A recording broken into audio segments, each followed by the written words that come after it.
Dulu kala ada sepasang raja dan ratu yang berbahagia, karena setelah bertahun-tahun lamanya akhirnya ratu melahirkan seorang putri raja dan ratu mengundang 7 peri untuk datang dan memberkati putri yang baru saja lahir itu. Dalam acara megah yang diselenggarakan sebagai penghormatan kepada para peri itu, masing-masing peri memberikan berkat kepada sang putri. Peri pertama mengatakan, "Kamu akan menjadi putri tercantik di dunia." Peri kedua mengatakan, "Kamu akan menjadi seorang putri yang periang." Peri ketiga mengatakan, "Kamu akan selalu mendapatkan banyak kasih sayang." Peri keempat mengatakan, "Kamu akan dapat menari dengan sangat anggun." Peri kelima mengatakan, "Kamu akan dapat bernyanyi dengan sangat merdu." Peri keenam mengatakan, "Kamu akan sangat pintar memainkan alat musik." Tiba-tiba datang peri tua ke tengah acara itu. Ia sangat marah karena tidak diundang semua orang. Memang sudah lama tidak pernah melihat peri tua itu dan mengira bahwa ia sudah meninggal atau pergi dari kerajaan itu.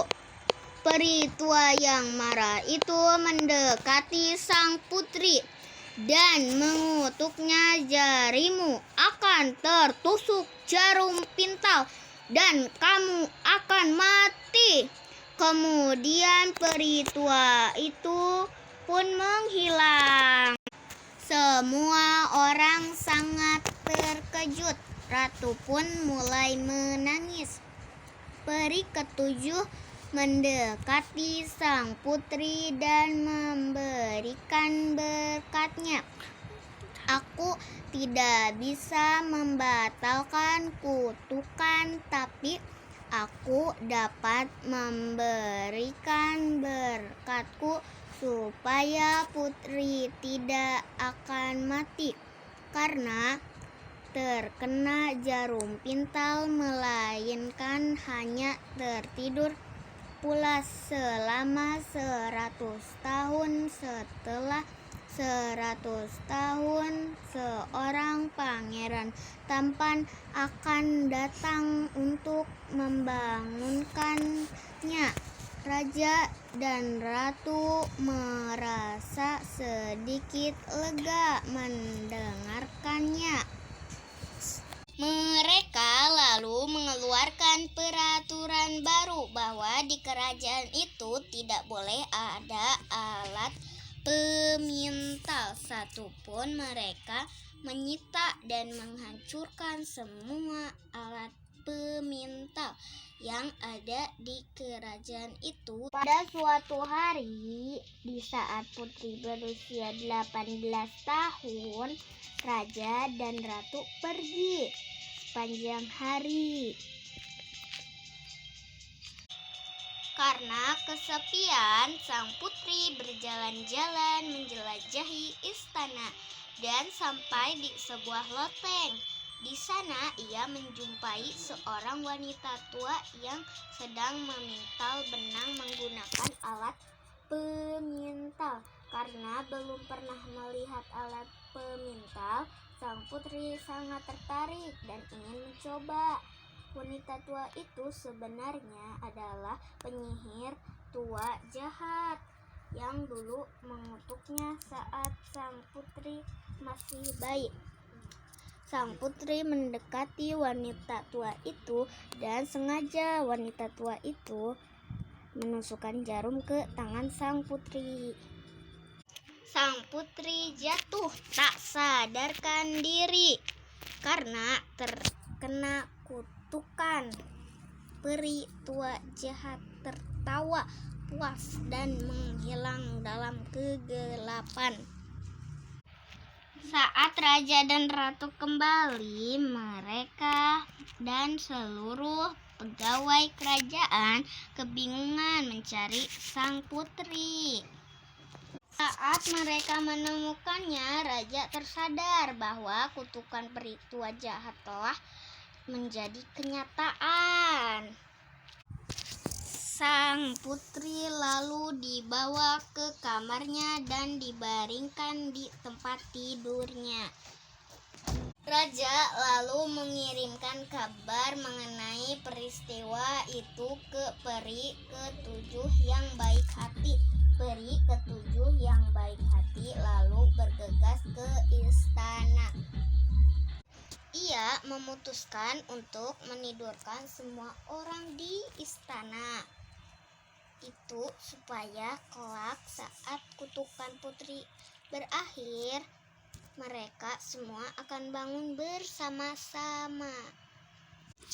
Dalam waktu singkat, pohon-pohon besar dan semak belukar yang lebat dan berduri tumbuh di seluruh wilayah kerajaan, sehingga sangat sulit bagi siapapun untuk menerobosnya. Bahkan puncak-puncak istana pun hanya dapat terlihat ujungnya saja karena menjadi sangat tertutup. Sang putri dan semua orang yang di kerajaan itu menjadi aman walaupun mereka tertidur.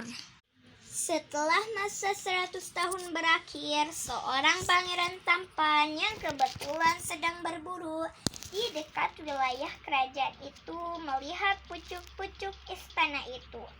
Ia sudah banyak mendengar cerita tentang kerajaan itu, antara lain tentang istana yang dianggap berhantu, para penyihir, dan cerita-cerita lain yang sangat menyeramkan, yang sebenarnya tidak benar. Karena penasaran, saat kembali dari berburu, sang pangeran mencari orang tua yang paling bijaksana dan pintar di kerajaan untuk menanyakan tentang kerajaan tetangga yang penuh misteri itu. Orang tua yang bijaksana itu lalu bercerita bahwa menurut leluhurnya di dalam istana di kerajaan yang misterius itu terbaring seorang putri yang paling cantik di dunia yang tertidur karena terkena kutukan dari peri tua jahat. Sang putri akan terus tidur hingga ada seorang pangeran yang datang untuk membangunkannya. Pangeran tampan yang pemberani itu lalu bergegas berangkat menuju kerajaan misterius itu. Ia berniat untuk menyelamatkan sang putri. Sang pangeran berjuang menembus semak belukar dan pepohonan untuk dapat mencapai ke dalam wilayah kerajaan yang misterius itu. Sesampainya di sana, ia melihat banyak sekali orang dan hewan peliharaan yang terbaring di mana-mana, tetapi mereka tidak mati. Sepertinya mereka hanya tertidur sangat nyenyak. Pangeran lalu masuk ke dalam istana. Di sana, ia pun melihat seluruh pegawai kerajaan yang tertidur pulas. Setelah berjalan-jalan menjelajahi istana itu, sang pangeran berhasil menemukan sang putri di sebuah kamar. Sang pangeran terpesona oleh kecantikan sang putri. Pangeran pun berlutut dan memegang tangan sang putri. Saat itulah kutukan berakhir dan sang putri membuka matanya. Ia menyambut sang pangeran yang telah lama ia tunggu dengan bahagia. Dalam waktu yang bersamaan, seluruh penghuni istana dan seluruh kerajaan terbangun. Semak belukar dan pepohonan menghilang. Semua orang kembali mengerjakan urusan mereka masing-masing. Raja dan ratu juga terbangun dan segera menyambut sang pangeran dari kerajaan tetangga itu. Tak lama kemudian, sang putri dan sang pangeran tampan menikah. Mereka lalu hidup bahagia selamanya.